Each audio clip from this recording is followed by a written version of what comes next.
Selamat datang kembali. Hari ini kita mau coba sesuatu yang sedikit beda. Anggap aja kita ini detektif motivasi. Anda udah kasih kami petunjuknya, sebuah bab dari sumber Anda yang judulnya keren banget. Menemukan api batin Anda. Mhm. Nah, dari judulnya aja udah jelas, ini bukan soal tips-tips motivasi biasa yang sering kita dengar. Betul. Sumber ini menggambarkan dunia kerja modern itu bukan kayak lintasan lari yang lurus dan datar, tapi lebih mirip medan halang rintang. Naik turun, penuh tantangan. Yuk kita kupas tuntas petunjuk ini. Tepat sekali. Peta yang kita punya dari sumber ini menyoroti 3 penanda lokasi yang krusial untuk bisa menaklukkan medan tadi. Ada tujuan, motivasi, sama umpan balik. Oke, Yang bikin ini menarik, ini bukan cuma teori abstrak gitu kan. Ini adalah sebuah pendekatan ritmis, semacam irama kerja yang ternyata sangat sinkron dengan cara otak kita dirancang. Jadi ini tentang gimana kita bisa bekerja bersama kabel-kabel di otak kita, bukan malah melawannya. Nah, itu dia.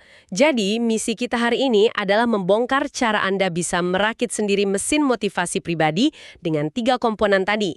Kita akan lihat gimana cara menetapkan tujuan yang lebih cerdas di medan yang nggak terduga ini, dan yang paling penting, gimana cara menyalakan si api batin itu, motivasi intrinsik. Betul. Karena menurut sumber ini, itulah kunci performa puncak di zaman sekarang, apalagi dengan adanya AI.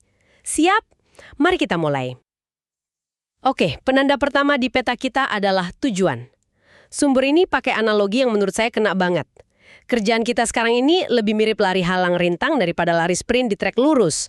Waktu pertama kali baca itu, rasanya langsung klik. Iya kan? Kebayang ya? Kebayang banget, kadang harus loncat, kadang merongkak, kadang malah mundur sedikit. Apa sih sebetulnya arti pergeseran ini buat cara kita kerja? Ini pertanyaan yang fundamental. Di trek lurus, tujuannya cuma satu dan sangat jelas. Garis finish di ujung sana. Semua energi ke sana. Fokus. Tapi di jalur halang rintang, situasinya jauh lebih kompleks. Anda punya tujuan jangka panjang, yaitu sampai ke finish. Tapi di sepanjang jalan, Anda dihadapkan dengan puluhan tujuan jangka pendek, yang kadang-kadang terasa bertentangan. Contohnya gimana tuh? Misalnya, Anda mungkin harus sengaja melambat untuk melewati tanjakan berlumpur, supaya nggak kepleset. Oh iya. Kalau dilihat sekilas kan, melambat itu kontraintuitif dengan tujuan sampai secepat mungkin. Tapi dalam konteks halang rintang, itu langkah taktis yang paling cerdas. Disinilah pentingnya fleksibilitas. Berarti tujuan jangka panjangnya itu lebih kayak kompas ya? Cuma penunjuk arah umum, bukan peta detil yang harus diikuti titik per titik. Persis. Sumber ini menekankan bahwa tujuan yang jelas itu penting untuk membantu pikiran kita masuk ke apa yang disebutnya gigi 2. Gigi 2. Bayangkan Anda lagi nyetir mobil, gigi 2 ini kondisi jelajah yang efisien, fokus, dan bertenaga. Tujuan memberikan fokus itu. Tapi, jangkar tujuan itu nggak boleh terlalu kaku dan berat. Nanti kapal Anda nggak bisa bermanuver pas ada badai kecil. Masuk akal. Tujuannya itu ke utara, bukan harus melewati titik koordinat X, Y, Z tanpa kecuali. Tapi bukannya tujuan jangka panjang yang super spesifik dan kaku itu justru yang bikin kita termotivasi? Banyak buku motivasi bilang, tulis tujuanmu dengan jelas. Apa nggak bahaya kalau tujuannya terlalu fleksibel? Nanti kita jadi gampang nyerah atau ganti-ganti arah terus. Itu dilema yang bagus. Dan jawabannya ada di keseimbangan. Ini bukan berarti kita nggak punya tujuan jangka panjang yang ambisius, tentu harus ada. Oke. Tapi kita harus bedain antara visi dan taktik. Visinya tetap misalnya menyelesaikan proyek besar ini dalam 3 bulan. Tapi taktik untuk mencapainya harus cair. Mungkin rencana awal Anda ngerjain bagian A, lalu B, lalu C. Tapi di tengah jalan Anda sadar bagian C datanya belum lengkap. Nah, itu sering terjadi. Iya kan? Orang yang kaku akan terus mentok di A dan B sambil frustasi nunggu C. Orang yang fleksibel akan bilang, oke, C kita parkir dulu, saya lompat ke D, yang bisa dikerjain sekarang. Fleksibilitas taktis inilah yang bikin kita terus maju. Oke, masuk akal. Jadi punya tujuan yang fleksibel itu penting, tapi itu baru setengah dari masalah kan? Anda bisa punya tujuan paling hebat sedunia. Tapi kalau pagi-pagi nggak ada gairah buat bangun, tujuan itu cuma jadi poster di dinding. Nah, ini membawa kita ke jantung persoalannya, penanda kedua di peta kita, motivasi. Bensin dari mesin kita. Dan di sini, sumbernya membuat pemisahan yang sangat tajam dan penting antara 2 jenis bahan bakar, motivasi ekstrinsik dan intrinsik. Oke, Ekstrinsik itu datang dari luar. Gaji, bonus, pujian dari bos, status, atau bahkan takut hukuman. Fokusnya selalu pada hasil. Konsekuensi ya. Betul. Sedangkan intrinsik ini datang dari dalam. Sumbernya itu kenikmatan dari proses itu sendiri, rasa penasaran, kepuasan pas berhasil mecahin masalah. Fokusnya ada pada aktivitasnya. Di sumber ini ada cerita yang luar biasa soal pemain rugby legendaris Inggris Jonny Wilkinson. Itu bener-bener ngegambarin bedanya dengan gamblang banget. Ya, cerita itu sangat kuat. Wilkinson menggambarkan gimana pas pertandingan berjalan normal, di tengah hiruk-pikuk permainan, ia merasa bener-bener flow. Mengalir gitu aja ya. Pikirannya kosong, tubuhnya gerak sendiri.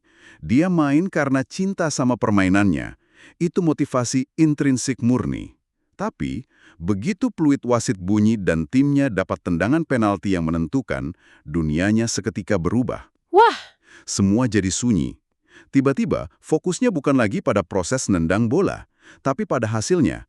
Saya nggak boleh ngecewain negara, jutaan orang nonton. tekanan. Dalam sekejap, peluit itu mengubah bahan bakarnya dari intrinsik jadi ekstrinsik. Tunggu dulu, itu menarik. Berarti peluit wasit itu kayak saklar di otaknya. Apa kita semua punya peluit semacam itu di kerjaan kita yang bisa ngubah motivasi kita dalam sekejap? Tentu saja, peluit kita bisa macam-macam bentuknya. Bisa jadi email dari atasan dengan subjek urgent. Haha, iya banget. Bisa jadi notifikasi kalender yang ngingetin deadline tinggal 1 jam lagi. Atau pas presentasi di depan klien penting. Momen-momen itu secara instan mindahin fokus kita dari saya menikmati proses mecahin masalah ini, jadi saya harus tampil bagus supaya dapat pujian. Tekanan dari luar ini, menurut sumber, bisa kita persepsikan sebagai dua hal, ancaman atau tantangan. Apa bedanya? Bukannya keduanya sama-sama tekanan? Bedanya ada di cara otak kita merespons, dan kuncinya soal kendali. Saat kita melihat situasi sebagai ancaman, kita main untuk menghindari kekalahan. Fokus kita ke semua hal buruk yang bisa terjadi. Jadi defensif ya? Betul. Ini mendorong otak masuk ke gigi 3, kondisi panik. Mesin meraung kencang, napas jadi pendek, tapi kontrol motorik halus sama pemikiran kreatif justru anjlok. Waduh. Sebaliknya, saat kita melihatnya sebagai tantangan, kita main untuk menang. Fokus kita pada kesempatan buat unjuk gigi. Ini menjaga kita tetap di gigi 2, kondisi fokus optimal. Ada studi soal adu penalti yang disebut di sumber ini kan? Angkanya itu gila banget. Betul. Sebuah studi menganalisis ratusan tendangan penalti di turnamen besar kayak Piala Dunia. Hasilnya mencengangkan. Gimana tuh? Ketika seorang pemain nendang dan kalau gagal timnya langsung kalah, ini situasi ancaman, tingkat keberhasilannya cuma 62%. Cuma 62%. Tapi ketika seorang pemain nendang dan kalau gol timnya langsung menang, ini situasi tantangan, tingkat keberhasilannya melonjak drastis jadi 92%. Wow, 92. Beda 30% itu gede banget. Beda jauh kan? Hanya karena pergeseran bingkai berpikir dari jangan sampai kalah, jadi ayo kita menang. Psikologi ternyata sepenting itu ya. Oke, jadi kalau motivasi ekstrinsik ini bisa jadi pedang bermata dua, gimana caranya kita nyalain api dari dalam, si motivasi intrinsik ini? Terutama buat tugas yang ya ampun ngebosenin banget. Nah, ini kita sampai di inti dari api batin itu. Sumber ini mengutip dua peneliti, Pierre-Yves Oudéier dan Friedrich Kaplan, yang ngenalin konsep yang sangat kuat, kemajuan belajar.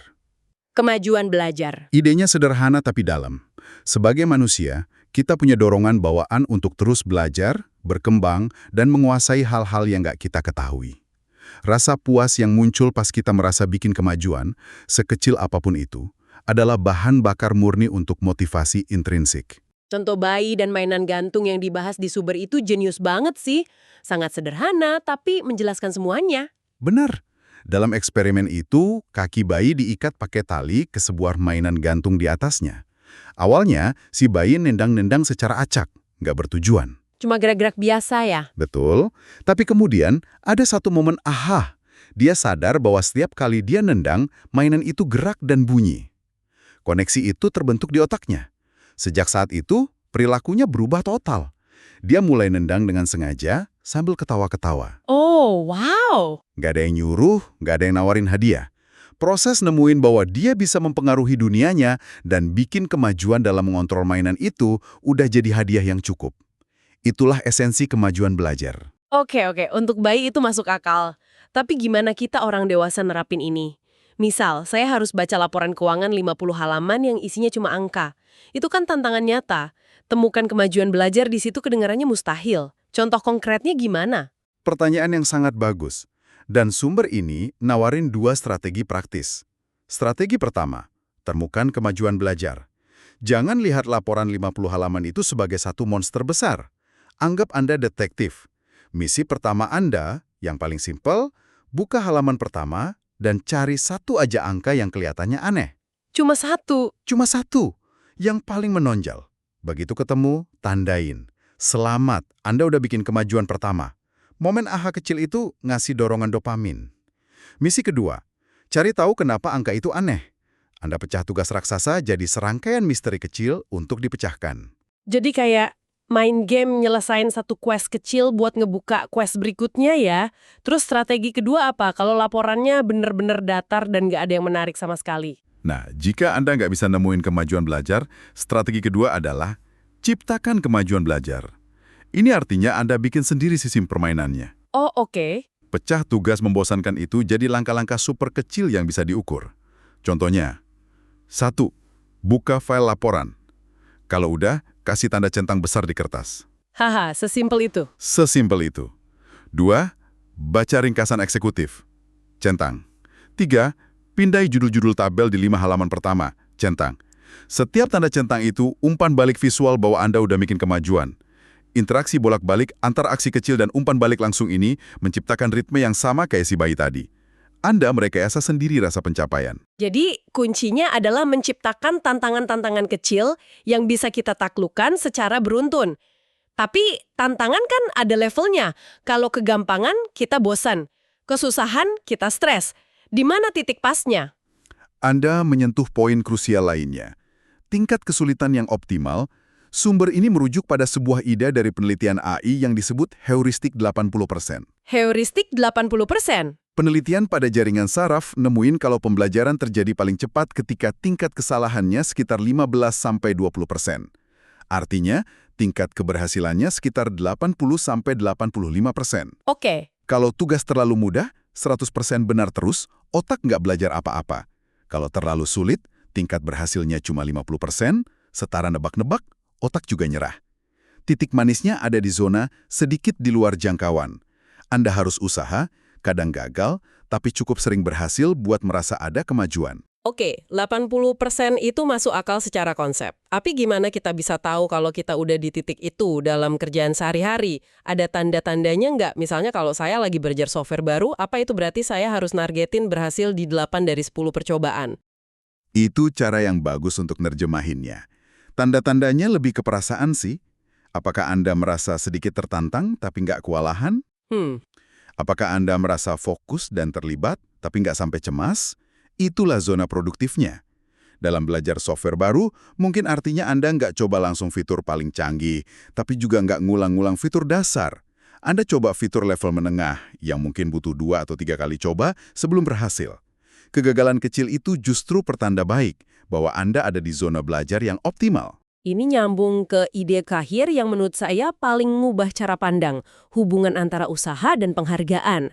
Biasanya kan kita mikir, kerja keras dulu baru dapat hadiah di akhir. Tapi sumber ini bilang bisa dibalik. Betul. Ada 2 lapisan di sini. Lapisan pertama yang kita semua tahu. Kenikmatan setelah usaha. Kita cenderung lebih menghargai secangkir kopi kalau kita harus jalan 1 kilometer buat dapatnya. Iya, betul. Usaha bikin hadiah terasa lebih manis. Tapi lapisan kedua, ini yang lebih dalam dan radikal. Kenikmatan melalui usaha. Sumber ini ngejelasin kalau usaha yang intens secara konsisten diikuti rasa kemajuan atau penghargaan, otak bisa ngalamin semacam korsleting positif. Sirkuit sarafnya mulai mengasosiasiin perasaan berusaha keras itu sendiri dengan perasaan senang. Wow, jadi bukan lagi, aduh capeknya kerja keras, tapi wah asyiknya proses berusaha keras ini. Itu kan ngubah segalanya. Tapi maaf, saya harus skeptis sedikit. Ide kenikmatan melalui usaha ini kedengarannya bagus secara teori. Tapi bukankah ini bisa jadi resep untuk burnout? Di mana batasnya? Itu poin yang sangat valid dan penting. Batasnya ada di otonomi dan kemajuan. Kenikmatan melalui usaha terjadi ketika Anda memilih untuk ngerahin usaha pada tantangan yang bermakna buat Anda dan Anda melihat hasilnya. Ah, oke. Burnout terjadi ketika usaha itu dipaksakan dari luar, terasa sia-sia, dan nggak menghasilkan kemajuan yang terlihat. Jadi ini bukan tentang kerja 16 jam sehari. Tapi tentang kualitas jam kerjanya ya? Tepat. Apakah terasa seperti mendorong batu ke atas bukit tanpa henti, atau terasa seperti mendaki bukit terjal? Tapi Anda tahu di setiap langkah Anda makin dekat dengan puncak yang pemandangannya indah. Proses mendakinya itu sendiri yang jadi menyenangkan. Oke, ini benar-benar nyatuin semuanya. Jadi kalau kita rangkum penelusuran kita hari ini, wawasan kuncinya di sini bukan cuma soal motivasi dari dalam itu lebih baik. Wawasan sebenarnya adalah bahwa motivasi dari dalam itu bisa direkayasa. Betul sekali. Anda nggak perlu nunggu inspirasi datang dari langit. Dengan memahami konsep kayak tujuan yang fleksibel dan terutama kemajuan belajar, Anda bisa secara sengaja bangun mesin motivasi Anda sendiri. Kalau kita hubungkan ini ke gambaran besarnya, yang menarik adalah bagaimana semua elemen ini, tujuan yang fleksibel, kemajuan belajar yang terukur, tingkat kesulitan yang pas, bukanlah elemen yang berdiri sendiri. Mereka saling terkait ya. Mereka menciptakan sebuah ekosistem mental. Sumber ini mengisyaratkan bahwa jika semua bahan ini dicampur dengan rasio yang tepat, Anda nggak cuma merasa termotivasi, tapi Anda bisa mencapai kondisi mental puncak yang mungkin udah pernah Anda dengar, keadaan flow. Flow. Di mana Anda benar-benar larut dalam pekerjaan, waktu seolah berhenti, dan performa Anda mencapai puncaknya. Dan yang menarik, bab dalam sumber Anda ini berhenti tepat sebelum ngebahas flow secara mendalam. Ini seolah-olah sengaja ninggalin sebuah pertanyaan buat Anda renungkan. Jadi, inilah pertanyaan penutup dari kami untuk Anda.